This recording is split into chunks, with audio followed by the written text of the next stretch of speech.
Shalom, salam sejahtera bagi kita sekalian. Jemaat yang dikasihi oleh Tuhan Yesus, pada sepanjang minggu ini kita akan membaca dan merenungkan firman Tuhan yang terambil dalam kitab Filipi pasal 2 ayat 19 sampai dengan pasal 3 ayat 1a. Filipi 2 ayat 19 sampai pasal 3 ayat 1a bunyinya adalah demikian.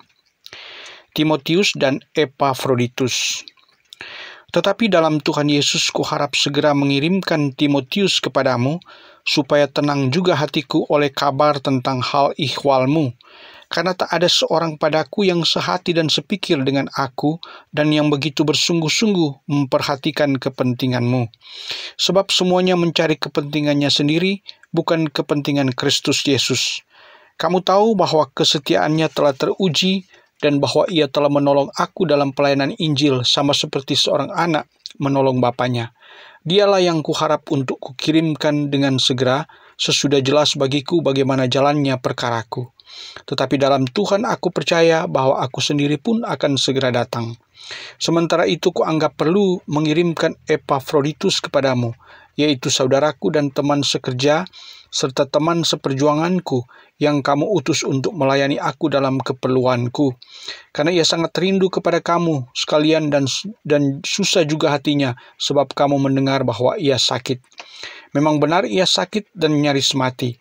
Tetapi Allah mengasihani dia, dan bukan hanya dia saja, melainkan aku juga, supaya duka citaku jangan bertambah-tambah. Itulah sebabnya aku lebih cepat mengirimkan dia, supaya bila kamu melihat dia, kamu dapat bersuka cita pula dan berkurang duka citaku. Jadi sambutlah dia dalam Tuhan dengan segala sukacita, dan hormatilah orang-orang seperti dia.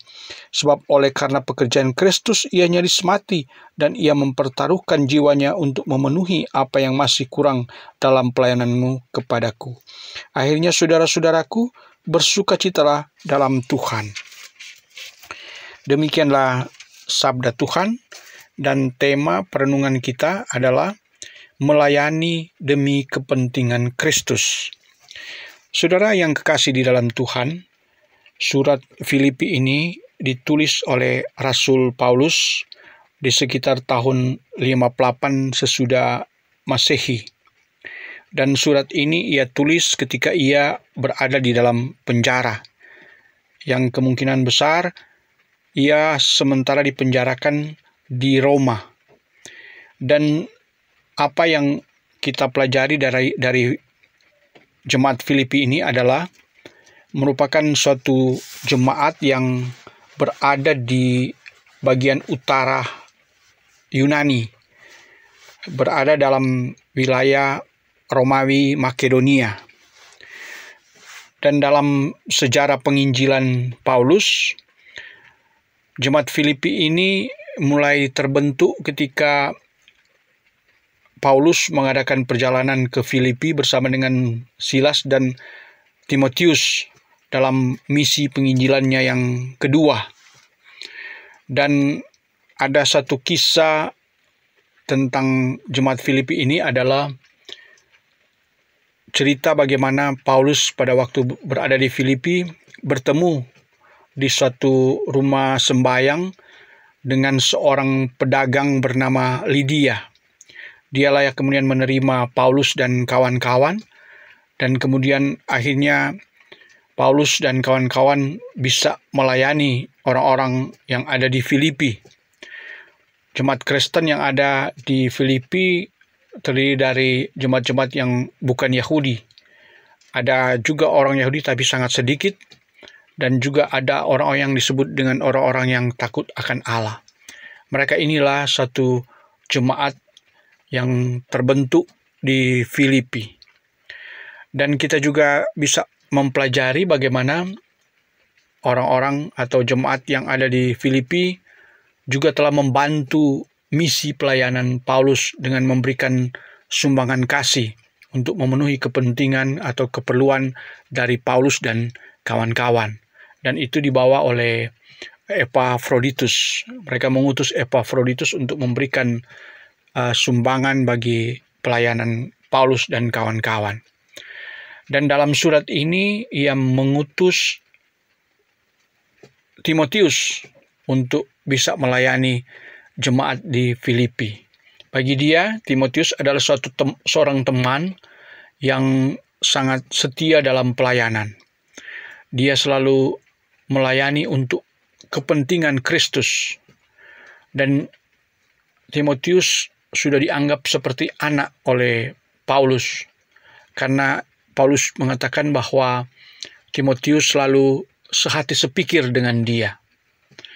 Begitu juga dengan seorang Epafroditus yang oleh Paulus sangat dipercaya dalam pelayanan, di mana pada waktu itu juga Epafroditus mengalami sakit dan bahkan nyaris mati. Tapi kemudian ia dikasihani oleh Tuhan dan kerinduannya untuk terus melayani jemaat di Filipi. Dan karena itu ia juga dalam surat ini mengutus kembali Epafroditus untuk bisa melayani di jemaat Filipi.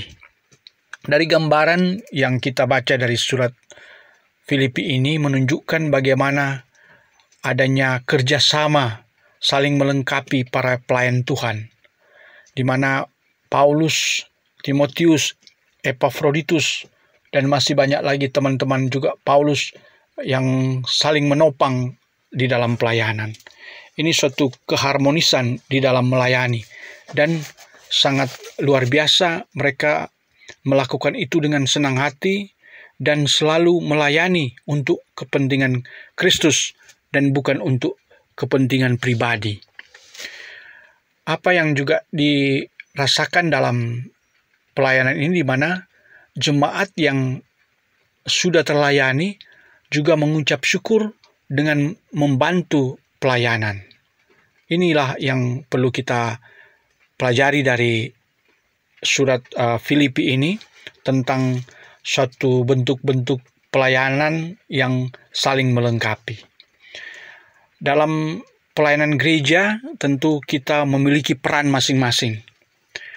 Peran pendeta, peran penatua, peran syamas atau diaken, peran guru agama, semua harus saling melengkapi.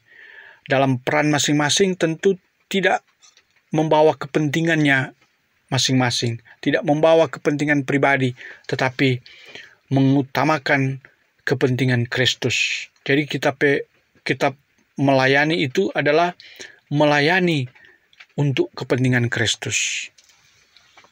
Saudara yang kekasih di dalam Tuhan, belajar dari jemaat Filipi ini, tentulah kita dapat memahami bahwa pelayanan itu akan selalu mendapatkan tantangan. Bahkan Paulus ketika melayani di sana mengalami penganiayaan, dan itulah kenyataan yang harus kita alami. Melayani Tuhan bukan sesuatu yang enak-enak saja, yang indah-indah saja, tetapi justru banyak sekali tantangan, baik itu tantangan dari dalam diri pribadi, tantangan dari luar, tantangan dari jemaat, dan berbagai tantangan lainnya. Sama seperti saat ini juga, jemaat gereja mengalami tantangan yang luar biasa dengan pandemi karena COVID-19, di mana gereja banyak yang harus melayani secara daring, melayani secara online, dan pertemuan-pertemuan terpaksa diurung karena bisa mengakibatkan berjangkitnya penyakit. Dan ini merupakan tantangan gereja, dan semua harus dihadapi dengan rasa syukur, sama seperti yang diungkapkan oleh Rasul Paulus dalam pasal 3 ayat 1a di akhir pembacaan tadi. Dia mengatakan bersukacitalah. Luar biasa apa yang dikatakan oleh Paulus ini. Di tengah-tengah dia menghadapi persoalan karena ia harus menjalani masa hidupnya dalam penjara, tapi ia tetap bersukacita.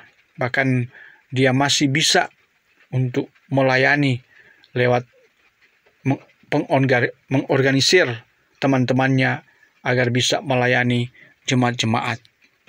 Inilah yang menjadi perenungan bagi kita semua, bagaimana kita harus melayani untuk kepentingan Kristus. Terima kasih, dan kiranya Tuhan memberkati kita sekalian.